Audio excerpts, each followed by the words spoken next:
खसूस जनाब मोहतरम यासिर साहिब, जनाब मोहतरम मुख्तार साहिब, अलमारूफ बाना साहब और अज़हर साहब तो हर महफिल की जान होते हैं। अल्लाह पाक इनकी काविशों को अपनी बारगाह में कबूल फरमाए। इससे पहले कई खिताबात इस मस्जिद में बंदा हिना चीज़ की हो चुकी है और आप मिजाज से काफ़ी हद तक वाकिफ़ हो चुकी हैं। आज जिस मौजू पर मुझे लब कुशाई की दावत दी गई है, मेरा मोहतरम हाफिज़ अबरार साहब ने, मोहतरम मुख्तार बाना साहब ने और यासिर साहब ने हुक्म दिया है। सच बात ये है कि जिस गली से बंदा गुजरा ना हो, उस गली का या वहाँ के जितने घराने हैं उनका जिक्र क्या कर सकता है। ये रास्ता बड़ा अजीब रास्ता है। जो चीज़ चखने से पता चले कि कैसी है, जब तक बंदा उसे चखता नहीं है पता नहीं चलता कि कैसी है।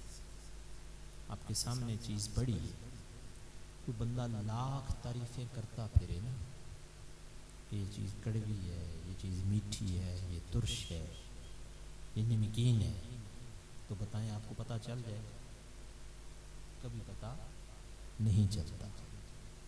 हाँ, उंगली लगाएं, जुबान पर रखें तो फौरन पता चल जाएगा, हाँ ऐसी है। याद रख लें, इश्क समझाने से समझ नहीं आता, बताने से पता नहीं चलता, दिखाने से दिखता नहीं है, दलाइल देने से इसकी समझ आती नहीं। इश्क किए जाने से ही पता चलता है कि इश्क किस चीज़ का नाम है। हाँ, उसकी अलामतें जाहिर हो जाती हैं।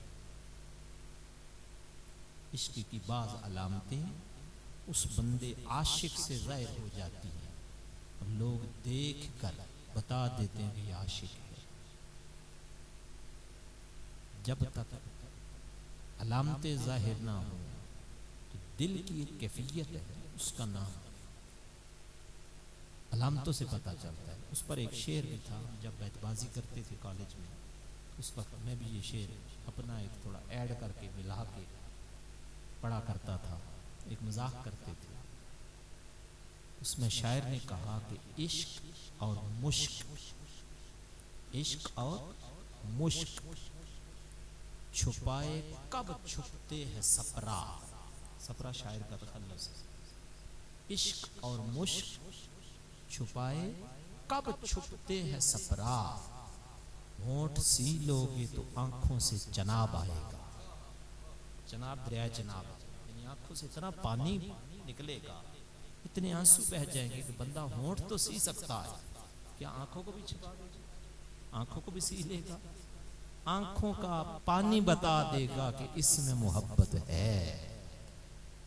और मैं उसमें ऐड ये किया करता था, और मेरा एक दोस्त था राजा नासिर, हमने एक चीज़ में इजाफा कर दी कि इश्क और मुश्क और खारिश छुपाए कब छुपती है सफरा। खारिश भी छुप नहीं सकती, जो ही आप ऐसा करेंगे तो सामने को नजर आ जाएगा बंदा क्या कर रहा है, खारिश कर रहा है। तो कुछ चीज़ें होती हैं कि बंदा छुपाने की कोशिश करता है लेकिन छुप नहीं सकती। आज का हमारा मौजू है उन आशिकों का एक इमाम गुजरा है जिसका नाम बिलाल हबशी है। अब बिलाल की पहचान ही इश्क रसूल है रज़ी अल्लाह ताला अन्हु। देखिए ना, किसी किसी बंदे की पहचान बन जाती है। अब ऐसे करने की पहचान है इश्क। बिलाल की पहचान है, इन दो ही पहचानें रखी हैं, या मुअज्जिन रसूल है या आशिक रसूल है। तो आए इश्क आशिक के तज़किरे से पहले बंदे को पता तो ना, सुन तो लेना कि इश्क कहते किसे। इश्क जिसका जिक्र कुरान मजीद के अंदर मौजूद है। और डॉक्टर तहरुल कादरी इस पर बड़े दलाइल साबित किया। कुरान मजीद में इश्क मौजूद है, अल्लाह ने इश्क का जिक्र कुरान में किया। हुजूर शेखुल इस्लाम ने इस पर अंबार लगा दिए दलाइल के।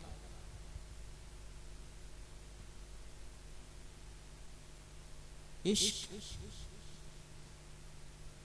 हजरत ईसा अलैहिस्सलाम का दौर है। ईसा अलैहिस्सलाम अल्लाह के नबी अपने किसी काम की गर्ज से एक इलाके से गुजरे, आबादी से गुजरे। एक नौजवान बड़ा तगड़ा हट्टा कट्टा दौड़ता हुआ रास्ते में आ गया, कदमों में गिर गया, हाथ जोड़ के कहने लगा, ऐ अल्लाह के नबी, आप रूहुल्लाह, आप मुर्दे जिंदा कर देते, आपकी दुआ अल्लाह सुनता है। उस अल्लाह को कहें मुझे इश्क का एक कतरा दे दे। कितना इश्क मांगा? एक कतरा इश्क का, अपने इश्क का दे दे। ईसा अलैहिस्सलाम चूंकि नबी थे, कहने लगे इश्क न मांग, इश्क करना बड़ा औखा, बड़ा मुश्किल। मांग क्या रहा? इश्क न मांग। लेकिन वो नौजवान पीछे पड़ गया, कहने लगा नहीं। ईसा अलैहिस्सलाम कहने लगे कतरा मांगता है, बर्दाश्त कौन करेगा? वो अर्ज करता है हाथ जोड़ के, अगर कतरा नहीं दिला सकते उस रब को कहें आधा कतरा ही दे दे। कितना दे दे? आधा कतरा अपने इश्क का दे दे। ईसा अलैहिस्सलाम ने दुआ कर दी, मौला इसे अपने इश्क का आधा कतरा दे दे। क्या मांगा? आधा कतरा, पूरा नहीं, आधा कतरा दे दे। अब ईसा अलैहिस्सलाम दुआ करें, अल्लाह क्यों ना कबूल करे? रब्बे कायनात ने उसे इश्क का आधा कतरा दे दिया। ईसा अलैहिस्सलाम चले गए। 6 महीने के बाद दोबारा उधर से गुजर हुआ। जब गुजर हुआ तो लोगों से पूछा, यहां एक नौजवान था,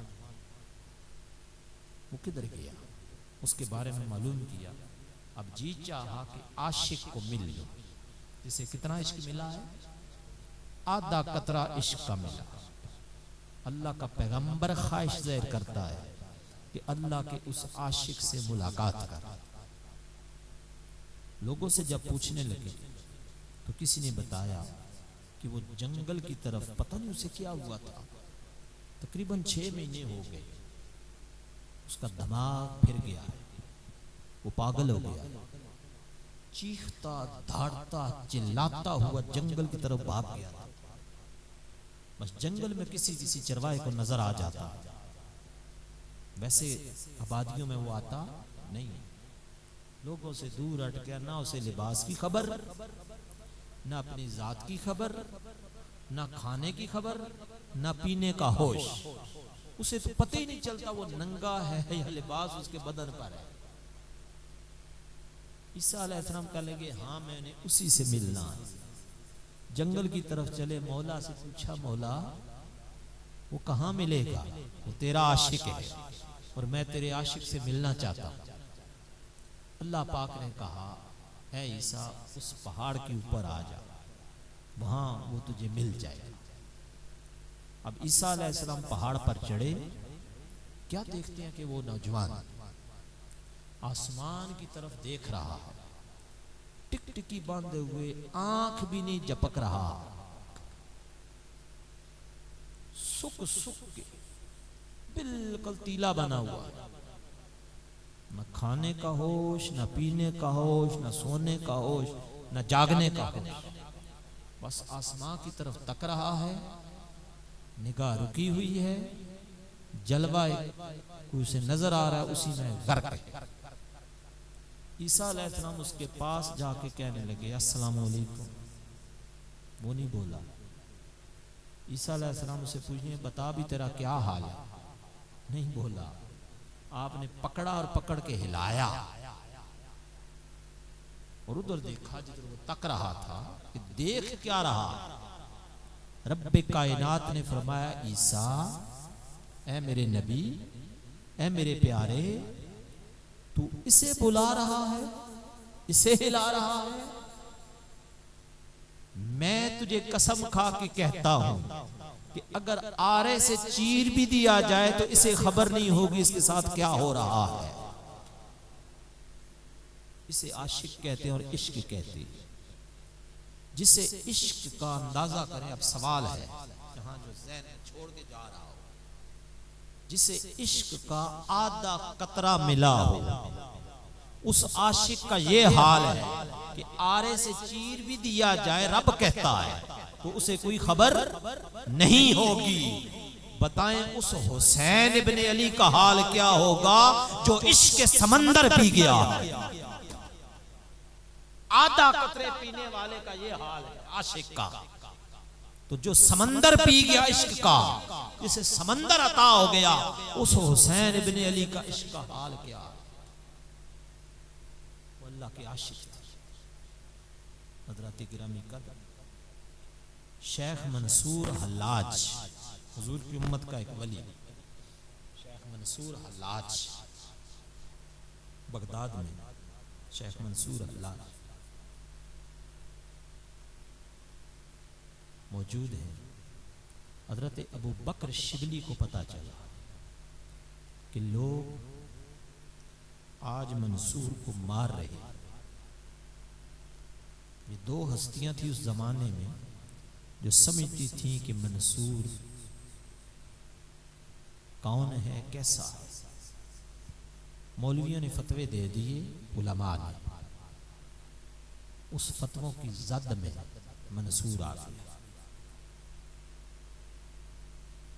दो हस्तियां जिनका मैं नाम लेने लगा हूं जो हाल से वाकिफ थे। एक का नाम था हजरत जुनैद बगदादी और दूसरी हस्ती का नाम था हजरत अबू बकर शिबली। मैं इन सारे मज़ारात पर हाजिर होके आया। अबू बकर शिबली के मज़ार पे भी गया,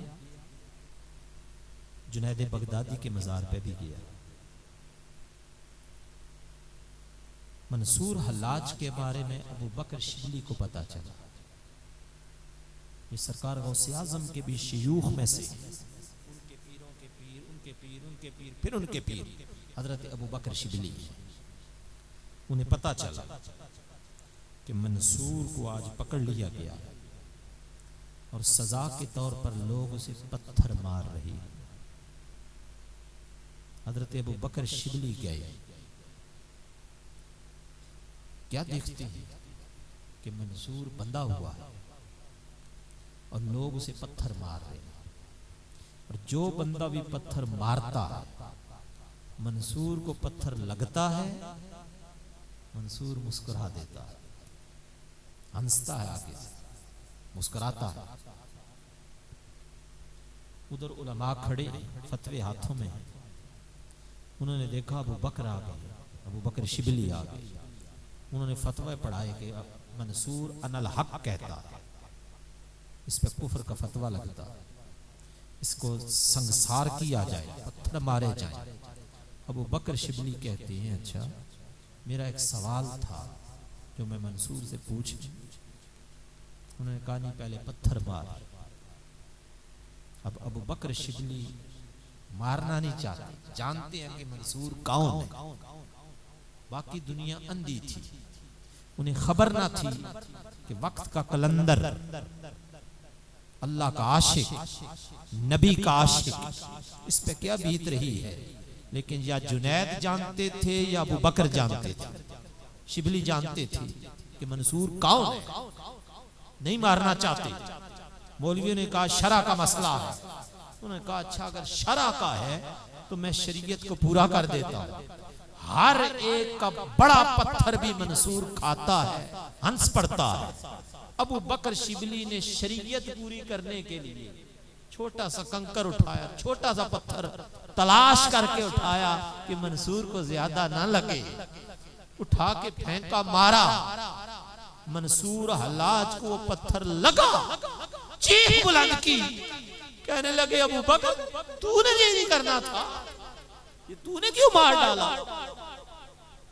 पास गए, माफी मांगी, आशिक तुझसे एक सवाल पूछने आया हूं, बता इश्क किसे कहते हैं। मंसूर हल्लाज से अबू बकर शिबली पूछते हैं, किस हाल में जिस दिन लोग उन्हें पत्थर मार रहे हैं, बांधा हुआ रस्सियों से, कि दौड़ भी ना सके, हिल ना सके। फतवे की जद में आ गए, कुफर का फतवा लग गया कि मंसूर काफिर है, अनल हक कहता।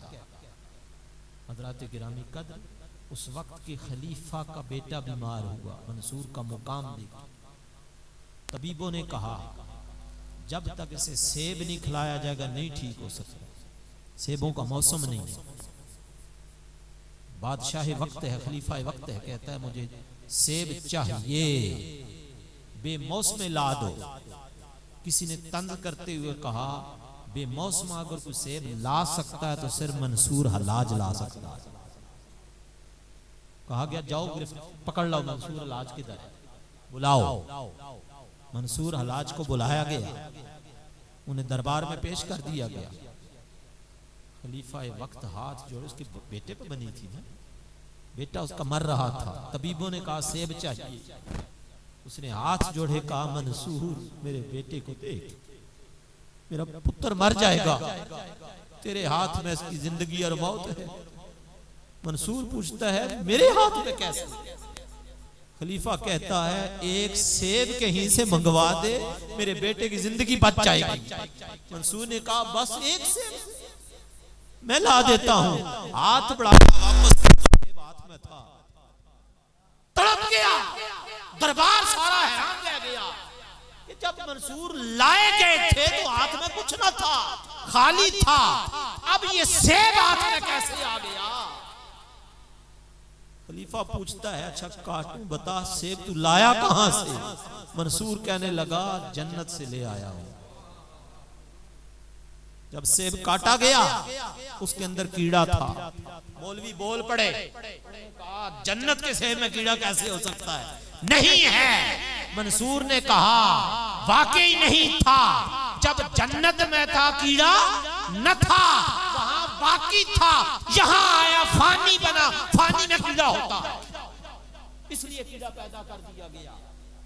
हजरात गिरामी का जिसका ये मुकाम हो, आज वो पत्थर खा रहा है। मुझे बता इश्क क्या। एक सवाल मंसूर हल्लाज देखते हैं, अच्छा अबू बकर शिबली तुझे बताऊं इश्क क्या है। कल आना, कल तुझे बताऊंगा कि इश्क किसे कहते हैं, आज मैं नहीं बता सकता। अबू बकर शिबली परेशान, सारी रात सोचते रहे, पता नहीं मंसूर जवाब क्या देगा। कल का क्यों कहा मुझे। अगला दिन आया, हजरत अबू बकर शिबली तैयार हुए, निकले कि जाऊं जरा मंसूर के पास। उसने कहा था कल आना। वहां पहुंचे, हुक्म ने आ चुका था। मंसूर हल्लाज सामने रस्सों से बांधा हुआ, हुक्म आ गया। पता क्या हुक्म था। खलीफा की तरफ से हुक्म था, उलमा के कहने पे शरीयत की पासदारी हो रही थी। हुक्म ये दिया गया कि मंसूर अनल हक कहने से बाज नहीं आता, लिहाजा इसे सूली पे चढ़ा दिया जाए। सारी मखलूक के सामने जो रस्ते हैं। अबू बकर शिबली गए, मंसूर ने कहा हाँ पूछने आया है इश्क किसे कहते हैं। अबू बकर शिबली तुझे जवाब मिलेगा, देख इश्क किसे कहते हैं, ठहर इंतजार कर। हुक्म हो गया, फटा हटा दिया जाए। मंसूर की लाश गले में फंदा लटक गई, झूम गई, गर्दन टूट गई। रूह प्रवास कर गई, लाश लटक रही और लाश से अनल हक के नहरे बुलंद हो रहे। छोड़ दिया गया, शायद जिंदा है इसलिए बोल रहा है। दूसरा दिन गुजरा, तीसरा दिन गुजर गया, 3 दिन से बंदा लटक रहा है और लाश के एक एक बाल से अनल हक की आवाज आ रही है। फतवा बदला कि नहीं, मंसूर हल्लाज को जला दिया जाए। जला दिया गया, आग लग गई जिसमें इंसानी जल रहा है, राख बन गई। उस राख में से भी अनल हक की सदाएं आ रही। फिर हुक्म आ गया कि इस राख को पानी में बहा दो, अनल हक की सदाएं आती हैं। उस राख को उठाया, दरिया दजला में फेंका गया। उस दरिया दजला पर राख ने अनल हक लिख दिया। अब आवाज आई, अबू बकर शिबली, देखा इश्क किसे कहते हैं। अब देखा इश्क किसे कहते हैं। हज़रात गिरामी कदर, जब इश्क की समझ आए तो फिर आशिकों की तरफ देखा जाता है, फिर उनका हाल पढ़ा जाता है कि इश्क, याद रख ले, नाम बड़ा करने का नाम नहीं होता। इश्क में मर मिटा जाता है। आशिक की अदा ही ये होती है कि महबूब की रजा के लिए आशिक अपने आप को जला देता है। पतंगों को आपने देखा होगा, ये जो आशिक होते हैं ना उस रोशनी के, वो आते नहीं फिर हटते नहीं, सुबह तक मर चुके होते। कभी ऐसा हुआ कि हो पतंगा, रोशनी उसके सामने, लाइट हो, वो आशिक होता ना रोशनी का, और आया और वापस चला गया वो अपने घर की तरफ। कोई ऐसा देखा? पूंड के सिवा कोई ऐसा आशिक नहीं था। एक पूंड है, पूंड समझते हैं ना, पूंड काले रंग का, वो आशिक बना था। आशिकों के साथ मिला, पतंगों के साथ आया, डैश मारे। अल्लामा इकबाल ने लिखा, डैश मारने लगा, झूठा आशिक था, हमारी तरह था। पूर्ण कहने लगा मैं भी आशिक। अब पतंगे उसे देख के हंसते हैं, मुस्कुराते, कहने लगे हैं आशिक बना बैठा है पूर्ण। बना कौन है? आशिक। अब पतंगों ने पता है उसके साथ गेम किया कि उसे कहा अच्छा इस तरह कर, अब रात पड़ गई है, शहर की रोशनियां जल चुकी होंगी, तू जरा जा शहर में देख के आ और हमें बता कि क्या वाकई ही लाइटें ऑन हो गई हैं, रोशनियां जल गई। पूर्ण कहने लगे मैं अभी गया और अभी आया, ऐसे गया ऐसे आया। उड़ा गया, बाजार में देखा शहर की तरफ कि वाकई रोशनियां हो चुकी हैं, लाइटें जल चुकी हैं। वापस आया उन्हें बताने के लिए, आके बताता है जी रोशनियां ऑन है, लाइट्स जल रही हैं, बेहतरीन जनाब रोशनी है, बाजार हर गली में बल्ब जल रहे हैं, आ जाओ।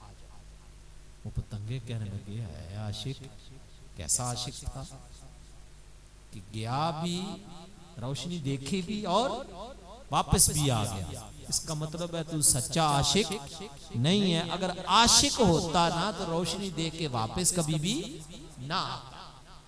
ये अलामत है झूठा आशिक और सच्चा आशिक। अल्लामा इकबाल ने इस पर लिखा। वो झूठा आशिक था, हमारी तरह दावेदार था। असल इश्क क्या था? वो आए बिलाल से पूछते हैं। बिलाल हबशी रजी अल्लाह ताला अन्हु हुजूर के आशिक बने। हुआ ये था कि बिलाल रजी अल्लाह ताला अन्हु मक्कातुल मुकरमा में, आपके बाप का नाम था रिबाह। हजरत बिलाल हबशी की 2 बहनें, एक भाई था, एक माँ थी जिनकी ये परवरिश करते थे। बाप बचपन में ही फौत हो गए थे, अभी बिलाल छोटे थे। हबशा से ये खानदान बिकता हुआ आया था, मक्कातुल मुकरमा में पहुंच गए। किस्मत बिलाल हबशी को यहाँ ले आई थी। आका अलैहिस्सलाम से पहली मुलाकात ऐसे मोड़ पे होती है कि बिलाल हबशी ने देखा कि मक्के में भी कोई ऐसा हो सकता है। पहली मुलाकात कहाँ पे? हुजूर अलैहिस्सलाम एक रात मक्कातुल मुकरमा की गली से गुजर रहे।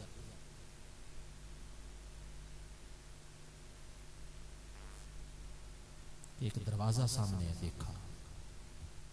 आका जब उसके पास से गुजरने लगे, उमैया बिन खल्फ का ये घर था, हवेली थी उसकी। उस हवेली के पास से जब हुजूर का गुजर हुआ तो हुजूर के कानों में एक आवाज पड़ी, कोई कराह रहा था। कराना होता है कि बंदा दर्द की शिद्दत या बुखार की शिद्दत से जब करता है हाय हाय हाय करता है। हुजूर को आवाज आई। अब रहमतुल आलमीन के कदम रुक गए। हुजूर से कब बर्दाश्त हो सकता था कि ऐसी आवाज कराने की सुने और आगे बढ़ जाए? ये तो हम है ना, दर्द में बंदे को सुनते भी हैं, देखते भी हैं, तड़पता हुआ भी हम देखते हैं तो गुजर जाते हैं, कोई परवाह नहीं करते। गिरा पड़ा है, एक्सीडेंट हो गया और हम अपनी गाड़ी दबा के भागने का, किसी की मदद सोचते ही हम नहीं। लेकिन याद रखें हमारे